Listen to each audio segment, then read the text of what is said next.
নমস্কার, আমি আপনাদের ক্যামেরা রেপারের বন্ধু স্বপ্নিল। ঘড়িতে এখন বিকেল 5টা বেজে গেছে এবং কানে কানের একটি নতুন পর্ব নিয়ে আমি আবারও চলে এসেছি। বিগত কয়েকদিন ধরে আপনারা বিভিন্ন স্পিরিচুয়াল কন্টেন্ট দেখছিলেন এবং রথযাত্রার একটি সিরিজ হয়েছিল। তারপরে বিপত্তারিণী চণ্ডী নিয়ে একটি স্পেশাল পর্ব হয়েছিল বিপত্তারিণী পুজো উপলক্ষে।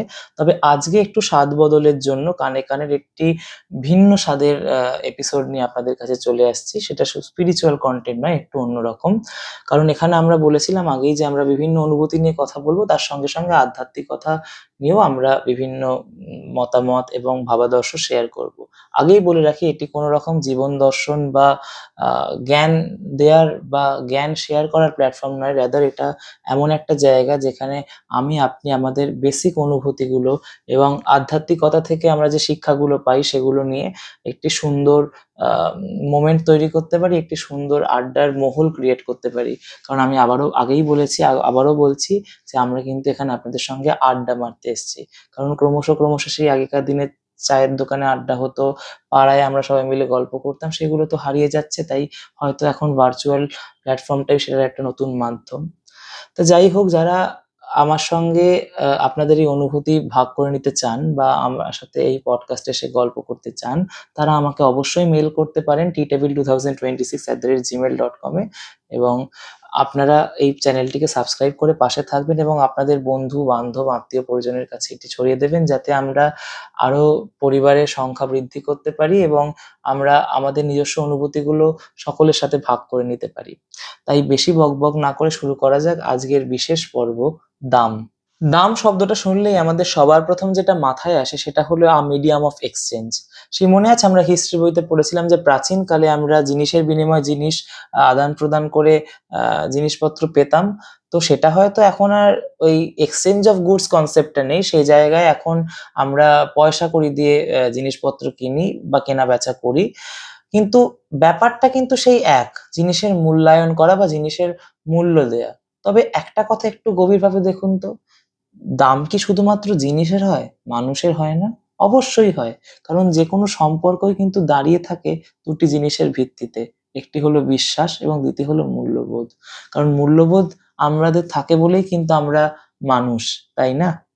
তা সেইটা নিয়ে একটি গল্প আপনাদেরকে শেয়ার করি। যারা সিবিএসই তে ক্লাস 9 এ পড়েছেন, তারা বাংলা বইতে একটি গল্প পাবেন, দাম। এবং সেই দাম গল্পটি লিখেছেন বিখ্যাত লেখক নারায়ণ গঙ্গোপাধ্যায়। আমি আপনাদের আজকে হয়তো গল্পটি পড়ে শোনাবো না, কিন্তু সেই গল্পটিকে একটু সামারাইজ করে দেবো, কারণ আজকের কনটেন্টের সঙ্গে সেই গল্পটি কিন্তু ভীষণভাবে প্রাসঙ্গিক।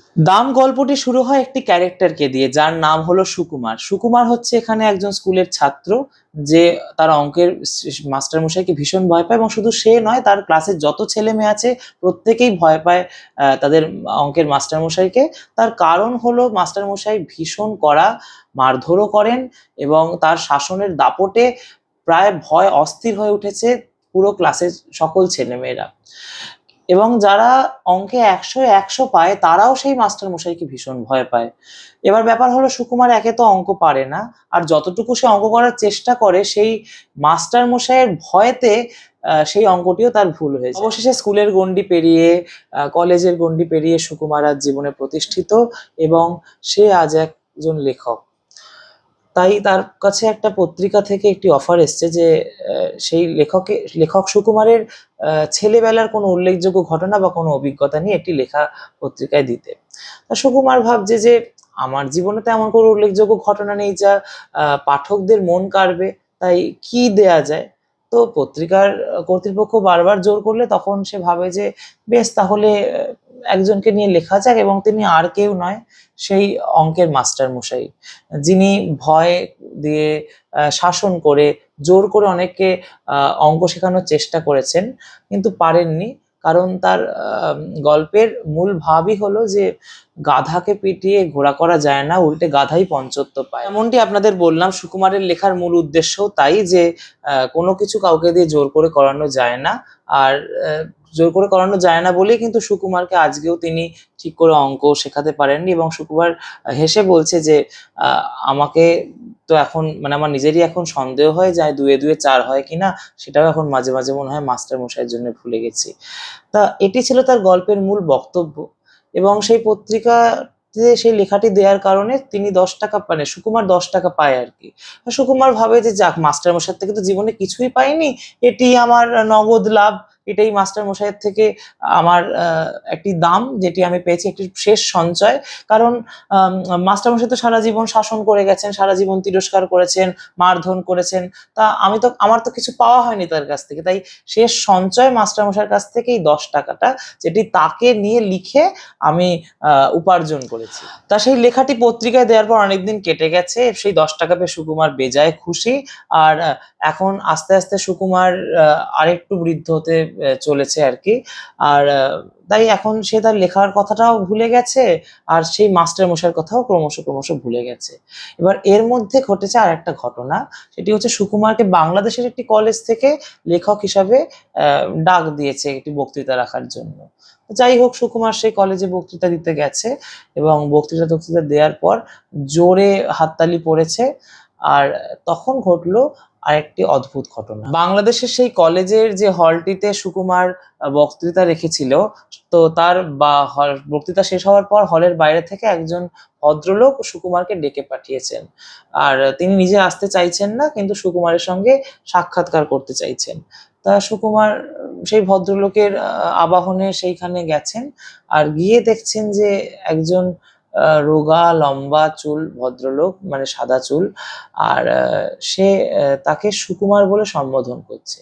এই সুকুমার নামটি শুনেই সুকুমারের পুরো মানে একটা সেই পুরনো ভয়, পুরনো সেই একটা ট্রমা যেন তার মাথায় চলে এসেছে। মানে সেই সুকুমার শব্দটা শুনেই তার মনে হয়েছে, এভাবে তো আমাকে সেই মাস্টার মশাই ডাকতো। তো এতটা গল্পটা আমি আপনাদের সামারাইজ করে বললাম, এই শেষ পোর্শনটা আমি আপনাদের গল্প থেকেই পড়ে শোনাচ্ছি, তাহলে অনুভূতিটা আরেকটু বেশি জোরালো হবে, আরেকটু বেশি গভীর হবে। তা যাই হোক, সুকুমার তো এবার সুকুমার সেই ভদ্রলোককে দেখে চিনতে পেরেছেন যে সেটি হলো মাস্টার মশাই। তো এবার মানে লেখক নারায়ণ গঙ্গোপাধ্যায় বলছেন যে স্মৃতির অন্ধকার থেকে একটা ভয়ের মৃদু শিহরণ আমার বুকের ভিতর দিয়ে রয়ে গেল। আমাকে চিনতে পারছো না সুকুমার? আমি চিনেছি। ভয় পাওয়ার অর্থটাও বুঝতে আর বাকি নেই। এই ডাক শুনে ছেলেবেলায় বহুদিন আমার গায়ে রক্ত হিম হয়ে এসছে। জানি এখনই একটা ভয়ঙ্কর চর আমার পিঠের উপর নেমে আসবে। সেই ভয়টার কঙ্কাল লুকিয়েছিল মনের চোরাকুটিতে। ওই স্বর বিদ্যুতের আলোর মতো তাকে উদ্ভাসিত করে তুলেছে। আমার মাথা তখনই ওর পায়ে নেমে এলো। মাস্টারমশাই, আপনি? মাস্টারমশাই বললেন, বেঁচে থাকো বাবা, যশস্বী হও। রিটায়ার করার পর এখানে এসেই মাথা খুঁজেছি। বাড়ি থেকে বেরোই না, আজ তুমি বক্তৃতা করবে শুনে ছুটে এসেছি। খুব ভালো বলেছো সুকুমার, খুব খুশি হয়েছি। কিন্তু আমি খুশি হতে পারলাম না। বিজ্ঞানের ছাত্র ছিলেন মাস্টার মশাই, বুদ্ধিতে ছুরির ফলার মতো ঝক করতো চোখ। আর আজ আমার বক্তৃতার ফাঁপা ফানুস দিয়ে যদি ওকে ভোলাতে পারি, তাহলে তাহলে সেটা আমার কৃতিত্ব নয়, ওর মনেরও বয়স বেড়েছে বলতে হবে। এখানে একটা উল্লেখযোগ্য ব্যাপার, মনেরও বয়স বেড়েছে মানে কিন্তু আপনারা বুঝতে পারছেন যে মানে চিন্তাধারার একটা উন্নতি হয়েছে। মানে গোড়ামি থেকে হয়তো আরেকটু উচ্চ স্তরে গেছে চিন্তাধারাটা, আমার সেটি ব্যক্তিগতভাবে মনে হয়। তারপর সুকুমার বলছেন, অপরাধীদের মতো চাইলুম না স্যার, আপনার সামনে মানে মাস্টারমশাই আমাকে আর বলতে দিলেন না। তোমরাই তো আমাদের গর্ব, আমাদের পরিচয়। কিছুই দিতে পারিনি, খালি শাসন করেছি, পীড়ন করেছি। এগুলো সবই মাস্টারমশাই সুকুমারকে বলছেন।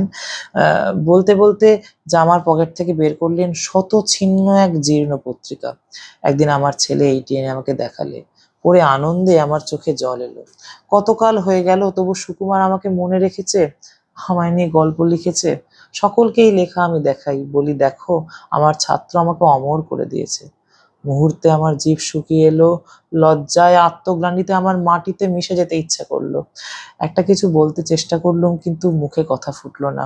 মাস্টারমশাইয়ের গলা ধরে এসেছিল, একটু চুপ করে থেকে বললেন, কি যে আমার আনন্দ হয়েছে সুকুমার, কি বলবো।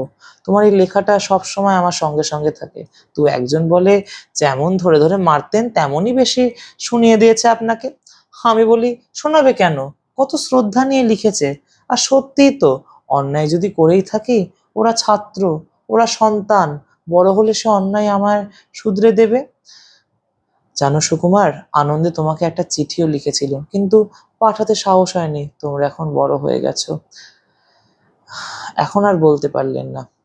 আবছা আলোটায় এখন অভ্যস্ত হয়ে উঠেছিলাম। দেখলাম মাস্টারমশাইয়ের চোখ দিয়ে জল পড়ছে। মনে হলো স্নেহ, মমতা, ক্ষমার এক মহাসমুদ্রের ধারে এসে দাঁড়িয়েছি। সেই স্নেহ কোটি মণিমাণিক্য দিয়ে যার পরিমাপ হয় না, সেই মমতা যার দাম সংসারের সব ঐশ্বর্যের চাইতে বেশি, সেই ক্ষমা কুবেরের ধনের ভাণ্ডার ধরেও দিয়ে যা পাওয়া যায় না, আমি তাকে 10 টাকায় বিক্রি করেছিলুম। এই অপরাধ আমি বইব কি করে, এই লজ্জা আমি কোথায় রাখবো? তার মানে পরিষ্কার বুঝতে পারলেন যে তার মাস্টার মশাইয়ের সেই যে লেখাটা, যেটি তার ছাত্র লিখেছে, সেটি পড়ে তার মনে একটি বিশেষ অনুভূতি হয়েছে এবং সেটিতে হয়তো অনেকটা আত্মগ্লানিতে ভুগেই হোক বা যাই হোক, সেটি বলতে কাছে তিনি এসছেন। আর সুকুমারের এই দিকেও আরেকটি নতুন রিয়েলাইজেশন হচ্ছেন যে যেই মাস্টার মশাই কোলে পিঠে করে মানুষ করেছেন, শাসন করেছেন, কোলে পিঠে করে মানুষ করেছেন শব্দটি এখানে এই কারণে ইউজ করলাম কারণ টিচারদের কিন্তু আমাদের দ্বিতীয় অভিভাবক বলা হয় বা দ্বিতীয় সেকেন্ড প্যারেন্টস বলা হয়। তো তাকে নিয়ে আমি এরম মানে তাকে নিয়ে এরম ব্যঙ্গ করে মজা করে আমি গল্প লিখে আবার 10 টাকায় বিক্রি করলুম, মানে এটি কি মানে তার জীবনের দাম, তার শিক্ষার মূল্য আমার কাছে? মানে কি কি অদ্ভুত না, মানে নারায়ণ গঙ্গোপাধ্যায় এত সুন্দর করে গল্পটিকে সাজিয়েছেন, মানে ভাবলেও হয়তো চোখে এখনো জল আসে। তা এখান থেকে আমরা স্পষ্ট বুঝতে পারছি যে দাম জিনিসটা কিন্তু মানে খুব একটা সহজ ব্যাপার নয়। কারণ যেখানে আমরা সুকুমার আর সুকুমারের মাস্টারমশাইয়ের কথা দেখতে পাচ্ছি যে হয়তো তিনি একসময় শাসন করেছেন ছাত্রদের ভালোর জন্যই, কিন্তু পরবর্তীকালে তারও একটা রিয়েলাইজেশন হচ্ছে যে তিনিও মানে আলটিমেটলি কিছু শেখাতে পারেননি। আর সুকুমারেরও একটা রিয়েলাইজেশন হচ্ছে যে যিনি আমাকে মানে যিনি যার মধ্যে এত স্নেহ এত মায়া শুধুমাত্র আমাদেরকে শেখানোর নিমিত্ত তিনি সেটিকে আবৃত করে রেখেছেন বা ঢেকে রেখেছেন, সেটিকে আমি এরম ভাবে মানে ব্যঙ্গ করে লিখে খিল্লি করে 10 টাকায় বিক্রি করে ফেললুম, মানে আমি তার জীবনের এই দাম দিলুম। তা আমার মনে হয় যে এটি মনে হয় জীবনের রহস্য, জীবনের একটি বিচিত্র খেলা যেটি আমরা সত্যি বুঝতে পারি না। আপনাদের আমি একটি নিজস্ব অভিজ্ঞতা শেয়ার করছি। আমি যখন ক্লাস 4-এ পড়তাম তখন আমার সেই একজন টিচার ছিলেন, তাকে আমি ভীষণ ভয় পেতাম এবং এতটাই ভয় পেতাম যে তার ভয়ে আমি স্কুল যেতে চাইতাম না। অর্ধেক দিন আমি শরীর খারাপ বলতাম, মাথা যন্ত্রণা এই বলে বলে বাড়িতে বসে থাকতাম এবং আমার মা-বাবাও খুব ব্যতিব্যস্ত হয়ে পড়েছিল যে ছেলের এরকম ভাব কেন হচ্ছে? কেন সে স্কুলে যেতে চাইছে না যেখানে গেলে লোকজন মজা করে, বন্ধুদের সাথে আনন্দ করে।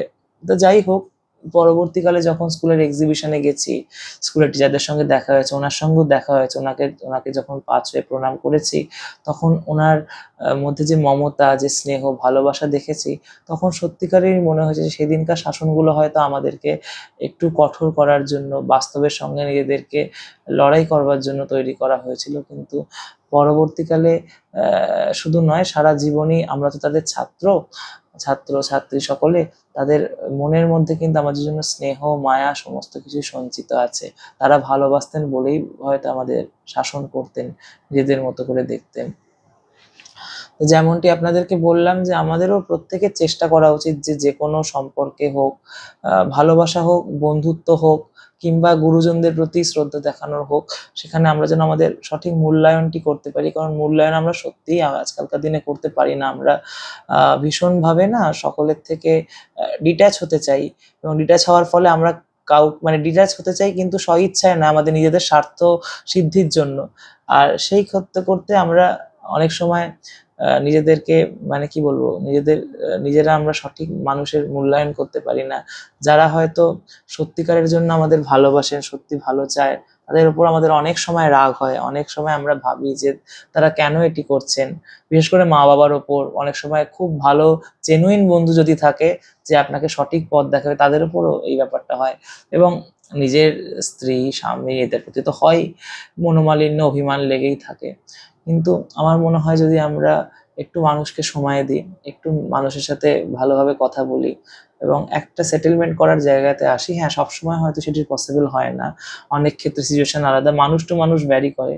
কিন্তু একটা হেলদি লাইফস্টাইলের জন্য আমার ব্যক্তিগতভাবে মনে হয়, এটি আবারও বলছি আমার মানে আমার একটি ভাবাদর্শ। এটি নয় যে আমি যা বলছি আপনাদেরকে সেটি ফলো করতে হবে, কিন্তু আমি জীবনে এটিকে অনুভব করেছি বলে বললাম যে যেকোনো সম্পর্কের ক্ষেত্রেই হোক, আমরা যদি সত্যিকারের তাদেরকে মূল্যায়ন করতে চাই, আমার মনে হয় সবার প্রথম তাদের উপর বিশ্বাস রাখাটা দরকার। আর দ্বিতীয়ত ঝামেলা, ঝগড়া, অশান্তি সমস্ত ক্ষেত্রেই হয়, সমস্ত সম্পর্কের ক্ষেত্রেই হয়, মনোমালিন্যও হয়। কিন্তু at the end of the day আমরা যদি মাথায় রাখি যে আমরা তাদের আপন বা তাদেরকে আমরা আপন করার চেষ্টা করি, তাদেরকে প্রকৃত অর্থ নিঃস্বার্থভাবে ভালোবাসতে পারি, তাহলে মনে হয় সম্পর্কের মূল্যায়নটাও ঠিকঠাক হবে এবং আমরাও ক্রমশ একটি খুব সুন্দর জীবনের দিকে এগিয়ে যাব। কারণ অ্যাটাচ হওয়ার থেকে যদি আমরা নিজেরা নিজেদের সাথে কানেক্ট করি, তাহলে কিন্তু দুঃখ কষ্টও কম এবং আমাদের পথ চলাটিও সুন্দর। এই ছিল কানে কানের আজকের গল্প দাম। আশা করি আপনাদের ভালো লেগেছে। আর আগামী এপিসোডে আমরা একটি অন্য কনটেন্ট আনার চেষ্টা করছি এবং তারপরে আমরা আবারও স্পিরিচুয়াল কনটেন্টে ফিরে যাব এবং আবার অন্যান্য কনটেন্টেও যাব। ততক্ষণের জন্য ভালো থাকবেন, সুস্থ থাকবেন, সাবধানে থাকবেন। আর পরিবারের যত্ন নেবেন, কাছের মানুষদের যত্ন নেবেন, সকলকে ভালো রাখবেন। আর চেষ্টা করবেন যেন সবসময় একগাল হাসি নিয়ে জীবনে এগিয়ে যেতে। ধন্যবাদ। নমস্কার।